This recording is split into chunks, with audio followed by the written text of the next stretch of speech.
Thank you for clicking on the YouTube channel, Nerds in the Hood. What is up, YouTube? It is the homie, Rex the T-Rex here, and on today's video, I will be reviewing the 2019 film, Colors Out of Space. The film's plot synopsis is, after a meteorite lands in the front yard of their farm, Nathan Gardner and his family find themselves battling a mutant extraterrestrial organism as it infects their minds and bodies, transforming their quiet rural life into a living nightmare. The cast for the film is, we've got Nicolas Cage as Nathan, Joely Richardson as Theresa, Madeline Arthur as Lavidian Gardner, and Tommy Chung as Ezra. This film was directed by Richard Stanley.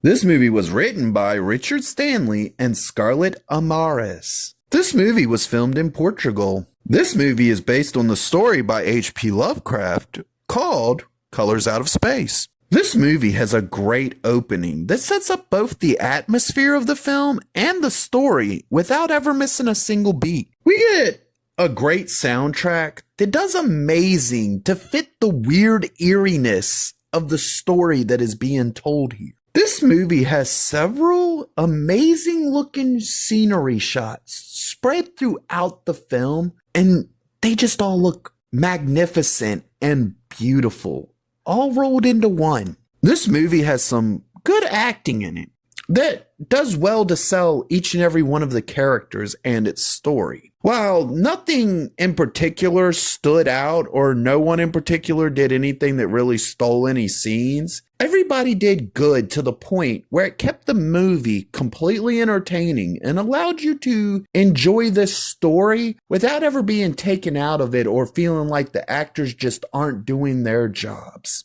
This movie has a really good story to it that's a little bit bizarre, but 100% pure entertainment. This movie has some really good effects that look really amazing, even being the fact that most of the effects in this movie seem to be CGI. There are a few practical effects, but the thing I want to talk about, because practical effects to me always look good. I never see like a practical effect that looks horrible or doesn't look good in the scene that it's portrayed in.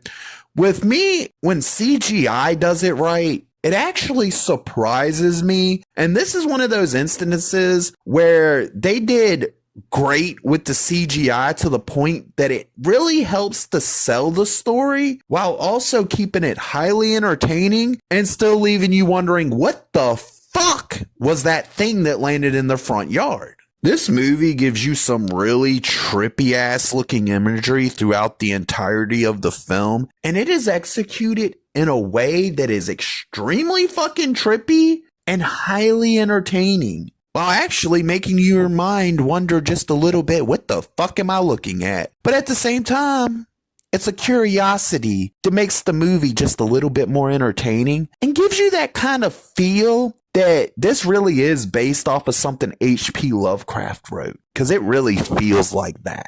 This movie has some very unique looking creatures in it, and the design for a lot of these creatures are just really gnarly looking, gross fucking just what the fuck am I looking at type of shit.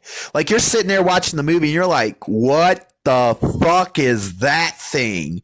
And that's the beauty of an H.P. Lovecraft story. You're not going to get the answer to what the fuck the thing is. So don't look for the answer to what the fuck the thing is. Just know that it came from outer space and the creature designs for this shit are fucking bananas. This movie does some really cool ass things involving colors that really helps to sell the weird, strange, warping mind fuck that this movie's trying to sell you. And it does phenomenal at using the colors in these uniquely weird fucking ways that just really helps sell the film, which is literally called Colors Out of Space. So if they fucked the colors up, it would have ruined the whole movie. This movie does really good at showing how the fucking organism just fucks with this family's minds and shows them slowly just go insane, while not really portraying it in a way that we've seen 100 times before.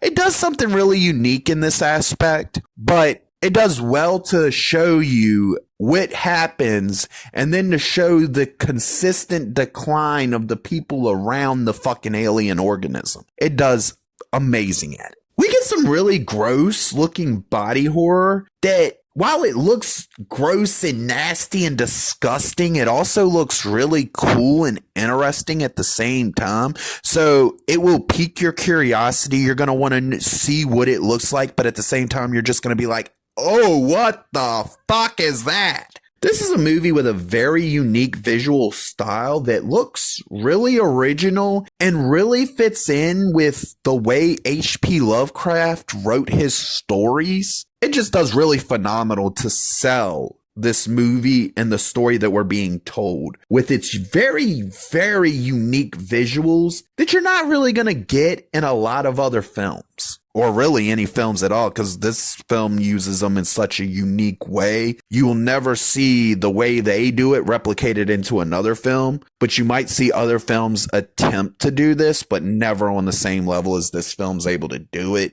And it probably has a lot to do with the fact that it's based off of an H.P. Lovecraft story, and H.P. Lovecraft writes all his stories to make you, the reader, feel like you're going actually insane with the fucking story. So they did really good at nailing that. With this being an H.P. Lovecraft story that this movie is based off of, this movie tends to go a few places that might make the casual viewer uncomfortable. For us horror aficionados who've just seen way too much of this shit, we're not going to really be bothered. We're going to just find a movie that we're going to be entertained and enjoying. But for those of y'all that occasionally watch horror films or very rarely dip your toe into the horror genre, I can't really recommend this be for you, because this is one of those ones where you got to go a little bit down the rabbit hole before you get comfortable with what you're about to see. At a certain point in this movie, the tension starts to ramp up and continues to ramp up from that point all the way through the end of the film.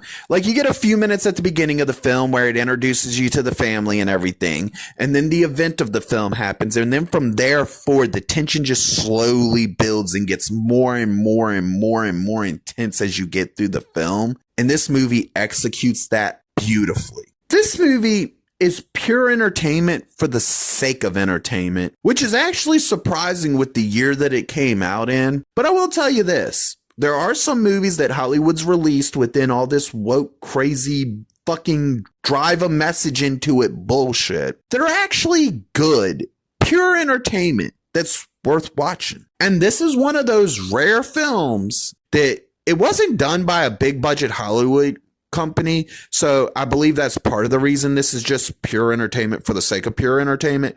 But that's what this is. This is one of them rare films that came out in the modern day era, or as what they call the modern era, and it's actually pretty damn good and doesn't try to beat you over the head with no stupid bullshit messaging. Just to forewarn you, due to the fact that this is based off of an H.P. Lovecraft story, this movie will reach batshit crazy levels by the end of it. Just be prepared for shit to get fucking crazy. That's all I'm saying. It's not anything that has to do with taking points from the movie or affecting its score. It's just a small little warning to let you know that this shit gets kind of fucking crazy by the end. We get a batshit crazy third act that closes the movie out with some utterly crazy shit that gives you a very satisfying conclusion to the story, while at the same time leaving it to a point where your imagination is able to fill in some of the things that the movie doesn't fully explain to you. Because this is the type of movie they can't explain everything to you, because if they do, it'll start losing the effect that they want it to have. So we get a very satisfying ending with a great conclusion to the story. This movie is highly entertaining from beginning to end. We get a lot of good effects and some good acting as well. We get a very unique story that does amazing at capturing the story that it's based off of. We get some highly entertaining moments, a lot of batshit crazy what the fuck just happened moments. But at the end of the day, we get a highly entertaining film that is nothing more than pure entertainment for the sake of entertainment. And that's why I gotta say, I really love this movie. It's one of the ones that I really enjoy a lot, and that's why it gets the rating that it gets. This film receives the rating of, that was something special. If you liked the video, please click the thumbs up. If you disagree or agree with me, please leave a comment. And if you really want to see more of me, please hit that subscribe button.